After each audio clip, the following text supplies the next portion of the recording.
Mill. We're talking about, I see some guys here that's learning.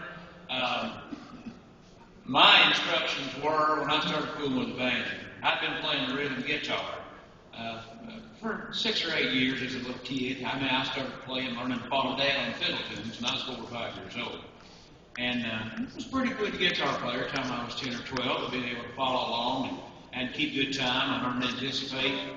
And some guy had needed some money, and my dad had bought an old RB-250 banjo off of this old boy about this winter of, I don't know, 73 or 4 or something like that.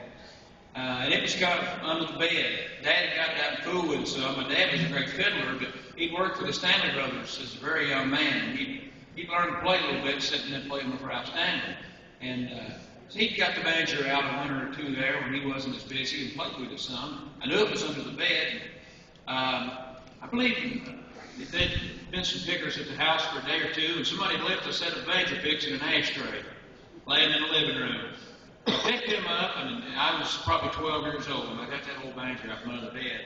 And a forward roll came to me very naturally. And thankfully, I knew what a forward roll was from seeing good players, from seeing J.D. Crowe, Sonny Ogden, and Noah Crace, and all these guys in and out of the house.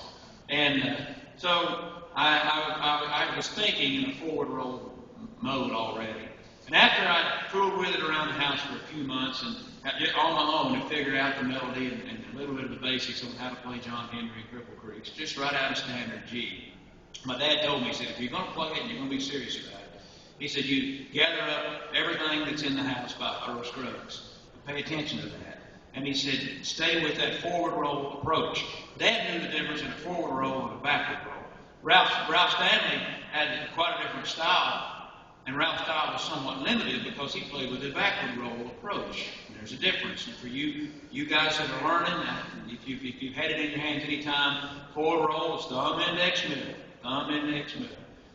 Radio Rebel was doing a recording session last year, and Matt in Spain came by to play dobro on a couple of songs. And when he walked in the studio, he said, J.D. told me he gave a message for me to tell you. I said, what? He said, thumb, index, middle. So, and my dad drilled that in me. Backward roll would be thumb, middle, index. And it limits your opportunities. It limits the ability to be able to adapt and find the melody and play with that good syncopation. And that's my opinion. You think so, Jim? I feel the same way. Honestly, I love Ralph's style. He's an unbelievable player in his style, and he calls his music more or less mountain music, and he plays more or less to complement his vocals. He plays it right along the melody perfect. He's one of my favorite players. But as Joe said, he'll ride that third string down.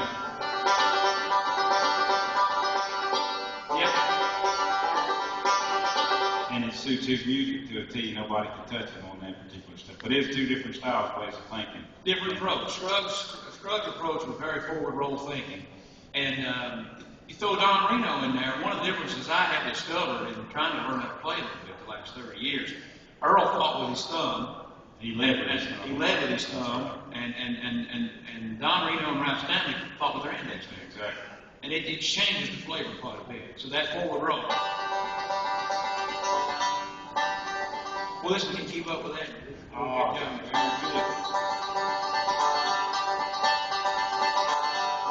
Don't let Joe fool you. He's a great promoter, disc jockey, but he can play that thing too. He's one of the best band players in the world.